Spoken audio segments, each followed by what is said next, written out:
Gary is with us in Chicago. Hey, Gary, welcome to the Ramsey Show. Hey, Dave, how are you?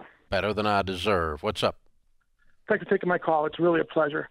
My question is this. My wife and I, we're 50 years old. About 10 years ago, we figured out what we wanted our retirement to look like. And I should mention we found you about 1 year ago. So pre-Dave Ramsey, we developed a plan.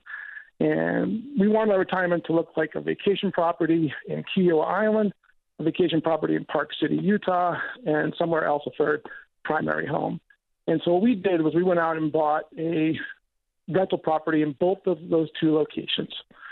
Took out a mortgage on both of those two, while we still had a mortgage on our primary residence as well.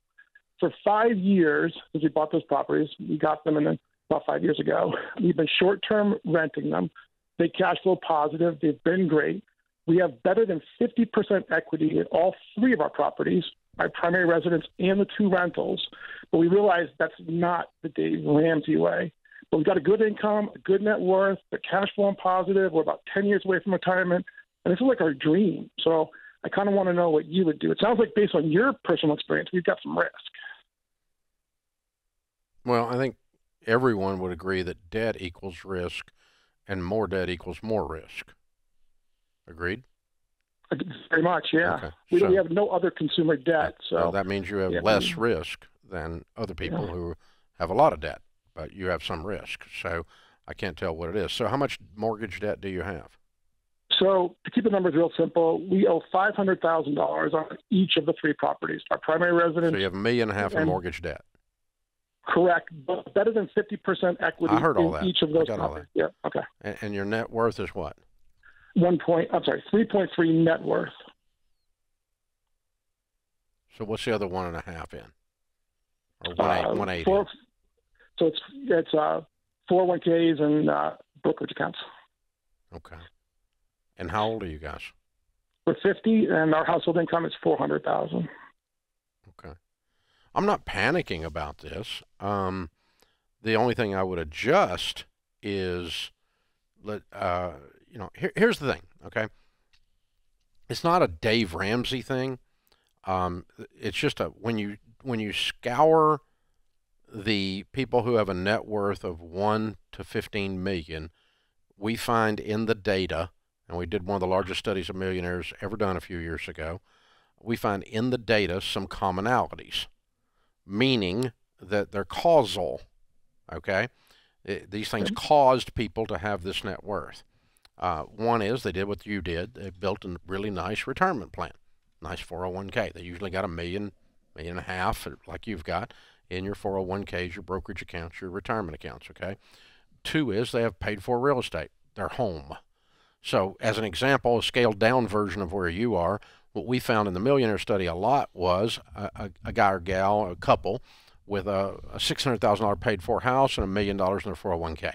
So they got $1 million net worth, or 1.5, 1.6 net worth, and they have zero debt. And we find them at 52 years old, a lot like that. Like we found thousands of those that were millionaires. It sounded just exactly like that. So what we've figured out is that paid for real estate going into retirement, having zero debt real estate or anything going into retirement, is a stabilizing factor. And it makes your retirement a lot less stressful. So you said you're 50? We're 50. Yeah. And so if I woke up in your shoes, would I panic and go, oh, Dave Ramsey says I got to get out of debt? No, this is all real estate debt, okay? But you make $400,000 a year. So how fast do we pay off with all these rents coming in too? How fast do we pay off this $1.5 million? Well, I'm definitely going to do it in a decade. Yeah, since I met you and online, what we've been doing, we've created a little debt-free chart, and what we've decided to do is we've taken the rental property with the highest interest rate on it, and we're going very intentional with that one. So all extra income, whether it's household or whether it's rental, is going to court against that one. And then we're going to pay off the other rental. And then what we plan on doing as we retire is whatever equity is in our primary home, we're going to downsize into something that size so we have no primary mortgage on our primary home. Well, or here's the other thing. Your $1.8 million will be 3.2 in 7 years if it's in good mutual funds. Yep, which it is. Yeah, and so you reach in there and touch it when you hit 60 and just pay it off and keep it if you like the primary.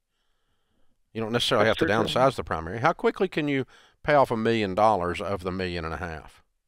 Well, I've got the one house planned at 4 years. That's $500,000 on that one. So I would think 2 we could do in 8 years. Probably quicker because once we get one paid off. Exactly.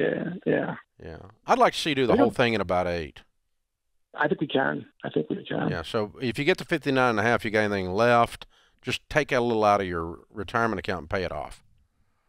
If you like all 3 properties still and you still like your plan, the only thing I did was disturb you about the debt, setting you up on a decade or less to be clear of the debt. If I'm in your shoes, I think that's fine. And let me tell you what will end up happening. You're going to get obsessed with this. You're going to end up doing it quicker. Dave, I've already got a side hustle with my income. Trust me, I'm going. He's driving Uber, making $400K. Ask, what is your side hustle? Do you mind us asking? Yeah, it's logistics. So there's companies around Chicago that will help you deliver things. It's like doing DoorDash, but just not DoorDash. It's those kind of things. That's hilarious. $400,000, and he's got himself a side hustle. My wife thinks I'm nuts. You are. She thinks I'm well, you kind of are. Yeah, you kind of are. What do you do? What do you do for a living? We're both in sales management. So I hear you talk about the virtues of sales careers. We've been living sales our whole life and wouldn't change it for a thing. It's great. Yeah. Well, that's the other thing. Here's what happens, okay? As now you have a new goal that's got you fired up, your sales are going to go up. Yeah, but the level we are in sales now, we're out of the commission world. We're in the salary and bonus because we're in management now, so it's salary and bonus. So going up helps a little bit, but not as much as it would if you were commissioned. You know what I'm saying? Yeah. You could do a side hustle with sales training for non-competing companies. You'd make a whole lot more in DoorDash. That's exactly but just right. What do I know? But yeah.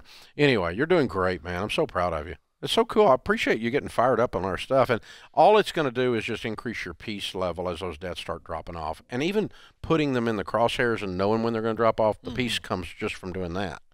Even though you hadn't gotten there yet, just knowing you're going to be able to pull the trigger and knock them out. That's the thing. So, yeah, that's beautiful. Yeah. You'll probably end up doing the whole thing in about 6 years. That's going to be my prediction. And just this guy, his mind is already moving. So that's what, I mean, we see people do it all the time. Very seldom do you hit your goals on this stuff. You almost always hit them early. That's right. Well, and when you're focused, right, whether it's losing weight or relationship growth, when you're focused towards a goal, then what happens is things begin to move in your favor that you didn't see. And we hear that all the time, and it's just a function of intentionality and hyper focus activity, and just things fall your way. And I actually would say, you know what, you're getting bonus probably on team performance. Instead of the DoorDash, I'd be working with these individual team members that you and your wife manage and lead. Help them grow, help them hit new goals. Boy, is that going to be fun, and probably going to fatten those bonuses, I would guess, if I was leading a sales team. Yeah. Yeah, I think there's a lot of stuff you can do. It's fun. I mean, but your overall plan is not out of control, but keeping those debts forever would not be my recommendation. So let's just develop a plan for getting rid of them in some reasonable period of time, and or when you hit 59.5, cash out, because you're going to be sitting on in excess of $3 million, probably in excess of $4 million in those retirement accounts at that point, not counting your real estate. And the real estate will have continued to go up too. So you're going to retire at 65 with a $7 million net worth, give or take. Wow, that's a trek you're on. If you can, especially if you continue to make a freaking $400,000, that does help the equation a little bit. But up through some number of those years, so it's going to put you in a great place. Well, Dave, I can't be a baby steps millionaire. I don't make $400,000. 33% of the people that we found that became millionaires in North America, starting from nothing with no inheritance, did so with an income less than $100,000. The third most likely category of career to become a millionaire in the study was teachers. Number 1 was engineer, number 2 was accountant, number 3 was teacher. So there you go. Those are facts. They're not wishes, and they're not a political statement. So if you don't agree with them, you're what's known as wrong.